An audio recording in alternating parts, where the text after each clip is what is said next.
Hi there, thanks for joining me. This is a short film which is a collection of clips that I found while researching my book, Retreat. This particular film is about, I've described as sort of health and vitality, sort of a lot of stuff about food, so macrobiotics, nature boys and the like. The first clip is from a TV show which features Eden Abbey coming in and describing his thoughts behind writing the song Nature Boy, which was the big kind of the famous moment of that scene. Following after that, there's the film The Boy with the Green Hair that used the Nature Boy song. When I interviewed Craig Sams, the macrobiotics food pioneer, he actually told me that this was his favourite film as a child.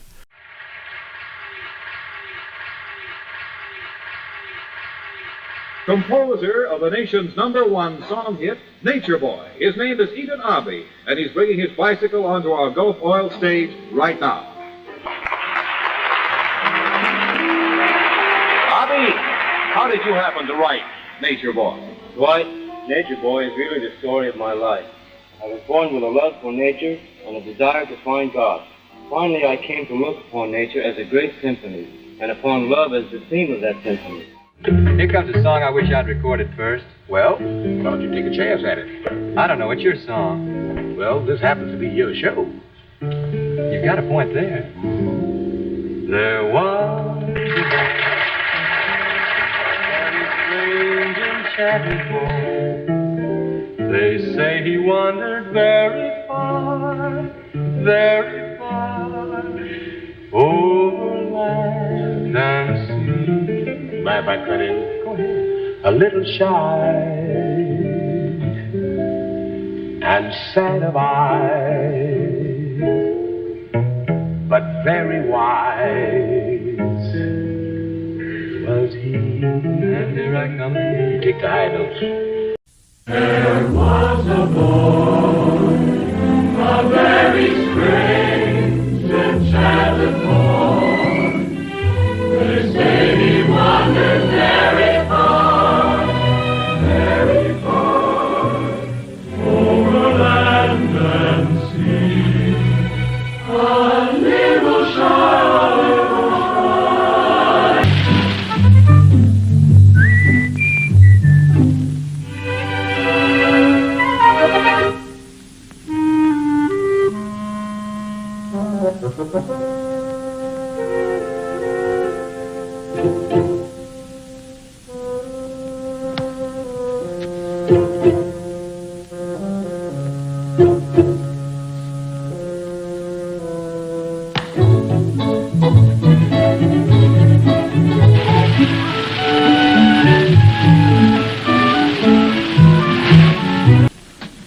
Four children have black hair, 11 have brown hair, 9 have blonde hair, 1 has green hair, and 1 has red hair.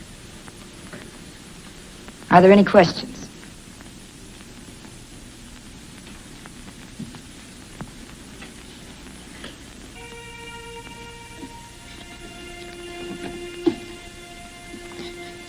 Look. It is the boy with the green hair. We were waiting for you. You mean I was supposed to come? We were hoping you would. What for? Your green hair is very beautiful. Beautiful? Yes. Green is the color of spring. It means hope. A promise of new life to come. About your hair. Do people take notice of you? Do people take notice of me? We thought they would. Eden Abbey was essentially a second-generation Nature Boy. The first lot were German emigres who came from the Lebensreform scene in Germany and were often fleeing the strife in Europe. So characters like Bill Pester and Max Sickinger were Germans. The other really important American second-generation person beside Eden Abbey was a character called Gypsy Boots, had an ongoing part on the Steve Allen talk show. And here very early on, I think even before he was on TV regularly, he's interviewed by Groucho Marx, and it's one of my favourite clips that I discovered. Just because partly Groucho's just tenderness towards him is sort of really heartwarming. Miss Kay Barker and Robert Bootson, eh?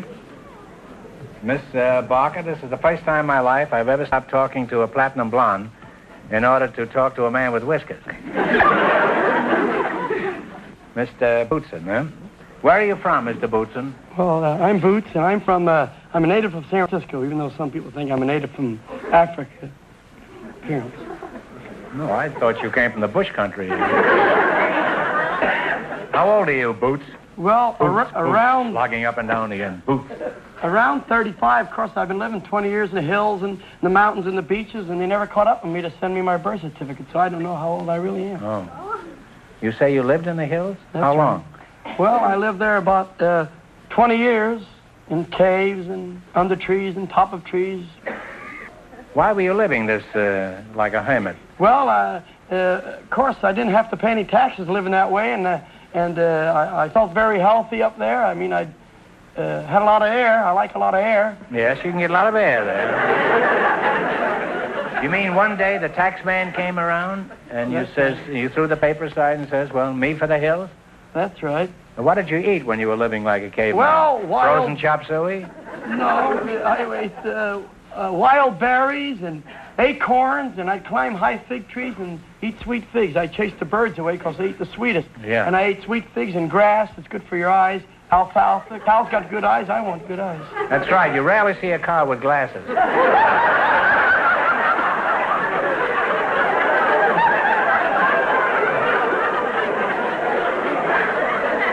After his heyday of being a TV personality on the Steve Allen show, Gypsy Boots, who Robert Bootson, Gypsy Boots became a sort of bit player in the hippie scene. And here's a couple of very interesting clips. The first is actually a critique of, I think, by the local police forces of the activities of people in the San Francisco parks.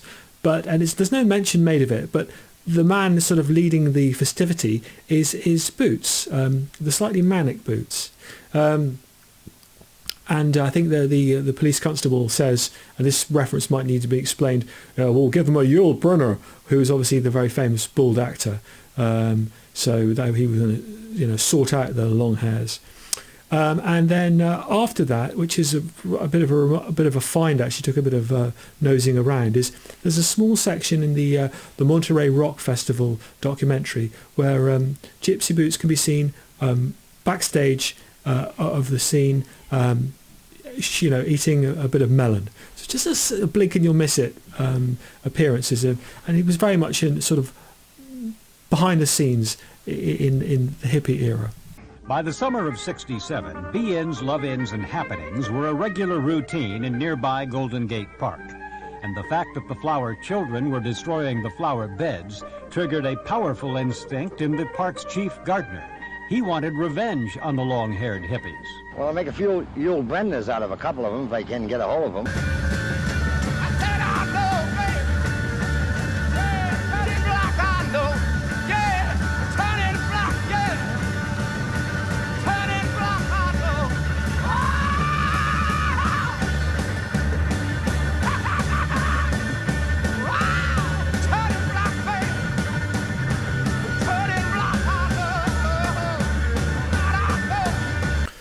Here's Boots as a much older man, and I think it just goes to show, what sort of a good dose of healthy living will do to you. There's a great clip of him, throwing American football, 100 yards or whatever it is, and he's got some nice insights about his, how to stay fit and healthy as an old person, and it was something which really rings true, because I found that I was able to go, in 2020 or 2018 or whenever I was interviewing these people, we can talk to these really very old people, and they're all still bright as buttons. Go ahead! Go!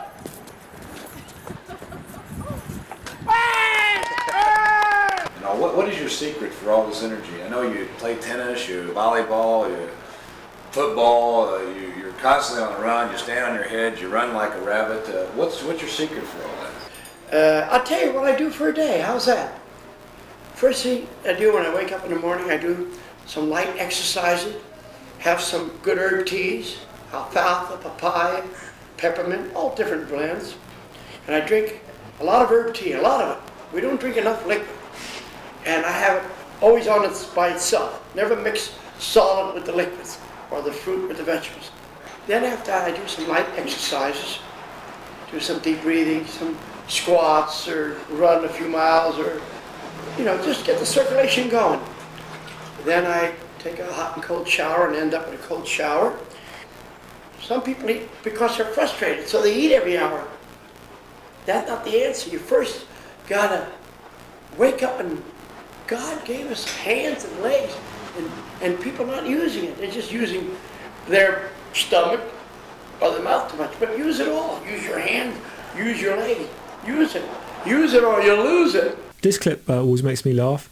What you end up doing in the course of your promotional circuit to get your album out there. It's John Lennon talking about macrobiotic food on a talk show with Yoko in tow and also Chuck Berry.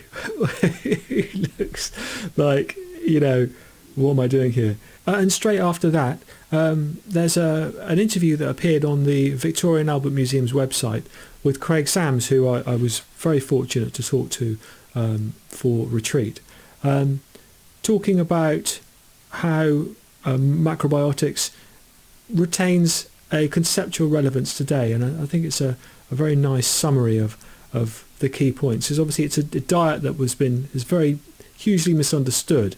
So it's a welcome perspective on it. People weren't as sophisticated as we are now.